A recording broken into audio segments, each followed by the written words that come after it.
মদন, মোহনগঞ্জ ও খালিয়াজুড়ি সহ নেত্রকোনায় হাওর অঞ্চলের ৫টি উপজেলায় রয়েছে ৫ শতাধিক গ্রাম। বর্ষায় ৬ মাস হাওর পাড়ের মানুষের হাতে তেমন কোনো কাজ থাকে না। আগাম বন্যা, খরায় কৃষিখাত আর বালিতে ভরাট হয়ে নদী, খাল, বিলের দুর্দশায় বিপর্যস্ত সেখানকার অর্থনীতি। দুর্দশা কাটাতে কুটুরিকোনা গ্রামের ইদ্দিস মিয়া ১৯৯০ সালে হাঁসের বাচ্চা ফুটানোর খামার গড়ে তোলেন। তাকে দেখে গ্রামটিতে একের পর এক খামার গড়ে লাভবান হচ্ছেন উদ্যোক্তারা। ২০০ হার্গেন পদ্ধতিতে বাচ্চা ফুটিয়ে কর্মসংস্থান সৃষ্টি করেছে। হাঁসের খামার করে ওইখানকার অনেকেই স্বাবলম্বী হয়েছে। উদ্যোক্তা ইদ্দিস মিয়ার ছেলে আমিনুল জানান, ১২,০০০ টাকা পুঁজি নিয়ে তার বাবা খামার শুরু করেছিলেন। বর্তমানে তার খামারে মাসে ৩ থেকে ৪ লাখ টাকা লাভ হয়।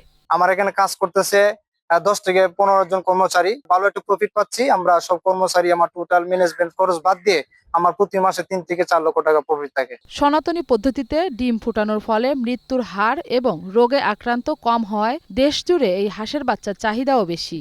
পুরুষ এবং হারিকেন পদ্ধতিতে এখানে বাচ্চা উৎপাদন করি।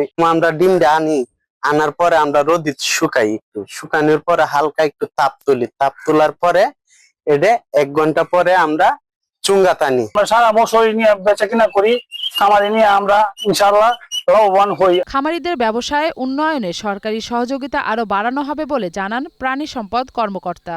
হাঁসের বাচ্চা উৎপাদনের সাথে উপজেলা প্রাণী সম্পদ দপ্তরের পাশাপাশি জেলা প্রাণী সম্পদ সার্বিক সহযোগিতা প্রশিক্ষণ প্রদানের মাধ্যমে আরো যাতে উৎপাদন বৃদ্ধি পায় সে প্রচেষ্টা অব্যাহত রয়েছে।